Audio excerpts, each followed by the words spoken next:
Hello, folks. How are we all doing? So I'm sure some of you have seen some of the videos with the name that I've put forward of this Pakistani Muslim lady who's been put out of Luton. Her name's Lubna. Please, guys, give this video a watch and then go on to our YouTube channel and follow this lady. Absolutely amazing. An amazing lady who's calling out the bad apples, calling out these extremists, etc. And she's been put out of her hometown, Luton. Single mother. Guys, I'm not going to go on about it. Give this video a watch. Cheers. Well, there's a lot of things wrong with what's going on at the moment in the country, and I'm about to speak now to somebody who can tell you an even more scary story. It's Lubna Farhan. Lubna, very good morning to you. Good to see you. Yes. You're here, former Apprentice star, to talk to us about grooming gangs, rape gangs as we call them. Yeah. You're from the Muslim Pakistani community. Yeah. You've been speaking out about it, and as a result of that, you found yourself in a pretty sticky situation. A very dire situation. So just a small slight correction. My name's Lubna Zaidi, so I'm a single parent now. I think at the time of The Apprentice, I was a married lady. Right. So my situation is very dire. I was born and raised in Luton, and sadly, I've had to flee Luton very recently because of death threats coming from people from my own race and faith. So I was raised as a Muslim. Yeah. I do believe in God, but I'm not religious. I would say I'm more secular.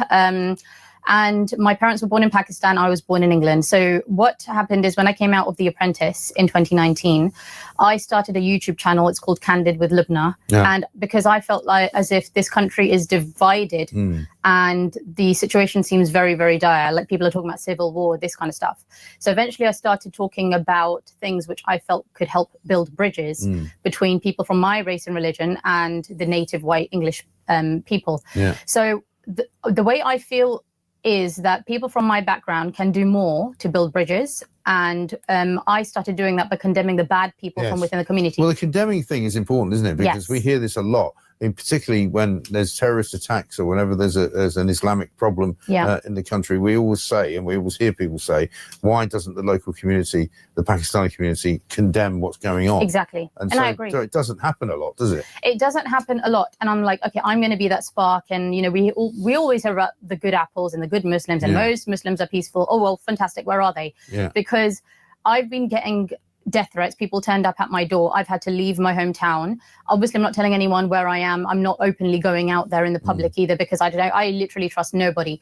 And sadly, I was hoping that this would be an opportunity for the Muslim community, the Pakistani community, to come out and condemn and say they condemn what the extremists did. Sadly, I experienced the opposite. So the majority of Muslims and Pakistanis coming underneath my YouTube videos have been saying, oh, we support what's happened to her. Thank God she's not going to be doing YouTube anymore. And I'm thinking, wow, you don't sound very peaceful and very moderate. Where are the moderate Muslims gone? So what these people do is they support the extremists. So in their mind, they think that they are the peaceful, moderate Muslims, but they're supporting the extremists. So in my eyes, you're as bad as the people threatening me. And so I am very disappointed in the people living in this country who were maybe born here, but I don't think have integrated and assimilated the way that they should have. And frankly, if that's their attitude, they don't belong in this country. And I'm going to stand by that. Just because there are illegal migrants coming in who maybe were born in the same country as my parents or were raised in the same faith as me doesn't mean that I'm happy with illegal migrants coming into this country. I'm sorry, these people are a security threat. And the grooming gangs, the gang rape gangs, let's talk about that. Why can I not condemn those people? It's disgusting. It's absolutely disgusting. I've always said this, right? How is it possible that anybody, when we talk about, things like the Labour Party and local Labour councillors and Labour politicians in general have been kind of squeamish about having a go at Pakistani grooming gangs because they're worried that they're going to upset Muslims. Why would Muslims not want to condemn them? That's what I've always said. Why would you not, in any situation, want to be critical? Doesn't make any sense. I think the thing is there's a mixture of things. So there is a lot of ignorance where the community, and I was one of those people who didn't necessarily understand the ins and outs of exactly what these horrible, disgusting rapists actually did to little children here. And then when even they do know is sadly where there are the lefties who are giving my people from my background an excuse and saying, you know, you're not the issue. It's the right, it's the far right. They're blaming it on you because there are rapists everywhere. That is not helping the situation. But also there's this massive thing about honor. So if you accept there's an issue, you are dishonoring the community. You're dishonoring people from your background. And so what these people, and this happens in Pakistan all the time, is the way they deal with it is by shutting people up. You shut people up and then you pretend the issue is going to go away. But as we can see in this country, things are getting worse and worse. So I'm sorry, as someone who's born here and as someone who loves this country, you know, I feel like it's my duty to speak up. I think we can do more. We need to condemn the bad apples within the community. It's very simple. It's not really complicated more than that. So I don't know what the issue is. So all I can say to the Muslims and Pakistanis listening to this, shame on you. I've had to flee my home because of you guys. And now these people are going to play the Islamophobia card. Ooh, it's racism, Islamophobia. And I find, generally speaking, the Pakistani community to be one of the most racist people, having been raised, you know, in both communities. Yes, of course, there are people who are white and racist because you get racist in all races. But to live here and then complain, go back to where you came from. I'm sorry if you're having an issue living here. Is there a problem with Pakistani men and young women in terms of a cultural kind of understanding that they may have, that, you know, having sex with underage girls is okay? Is that like a thing? I think in Pakistan, the age where you can get married is legally 14. So there is that difference between UK and some people who are fresh off the boat may not know that difference. But also I would say that, of course, there are cultural differences, but also the people living, for example, in Pakistan, they also have like a fetish for white girls generally, because they watch porn and they have all these fantasies and stuff. And what they hear about the Western culture is, okay, there are white girls wearing skirts and stuff, so that means they're asking for it, and therefore it's, you know, and so they do find that here as well. But, you know, it's absolutely disgusting. I think people, especially the children born in this country, should do more to educate these people from within their own background to say, look, this is not acceptable here.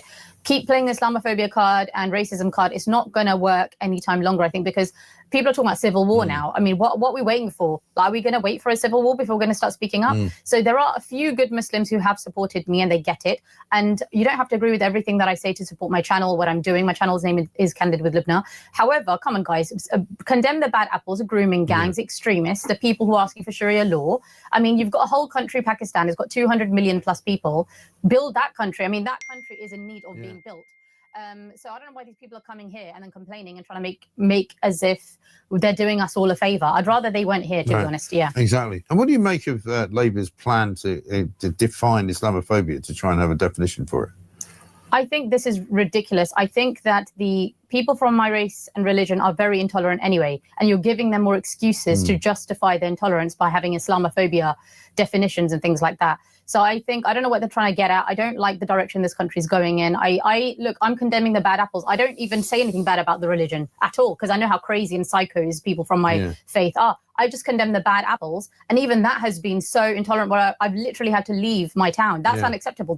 This is the future of UK. I'm sorry if I'm scaring people. People need to be scared. This is the future of the UK. I have had to move now. You guys are going to have to move later.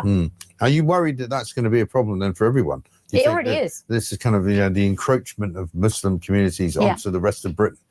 Yes, I would say, what has the police done to help me? What has anyone done to help me? So I literally have no choice now but to get support from more people as a form of protection for myself now, because I feel like, you know, I'm trying to do a good deed. I'm trying to help the community, because they don't realize that if, God forbid, a civil war breaks out, I'm going to get attacked from both sides, because I'm going to get attacked from people who are calling me, you know, a traitor from my background. Yes. And then also there are obviously those people on the right, white people, some people, minority, that are not going to accept me either. So I'm going to get bashed from both sides. So I'm saying let's kind of avoid that situation. Let's condemn the bad people. Let's do more to help the government.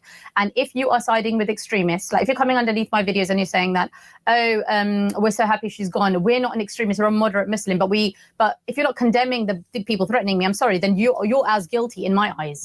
Yeah. So folks, that's the Pakistani Muslim lady called Lubna, single mother, Luton Town. This is a lady who I admire. So brave, and I just She's a hero. She's an absolute hero. Go watch her stuff, guys. On YouTube, Candid with Lubna, Candid, Candid with Lubna, Lubna. Guys, go watch her stuff. You know, she's an absolutely amazing lady. Calling out the bad apples, calling out the extremists, and has been put out of her home in Luton Town. So yeah, guys. Again, thank you so much for your subs. Get this shared. Keep continuing to like the videos. Get all videos shared. We need to be getting this all out there of what's happening. I am going to be doing another video piece that I've seen of Aunt Middleton and what this guy has got to say. You know, if this doesn't open more people's eyes, I don't know what will.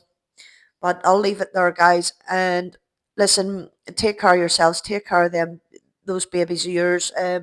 Whether you're a mom, dad, aunt, uncle, brother, sister, you know, look after your families, guys. Look after your communities. And God bless. Cheers. Bye.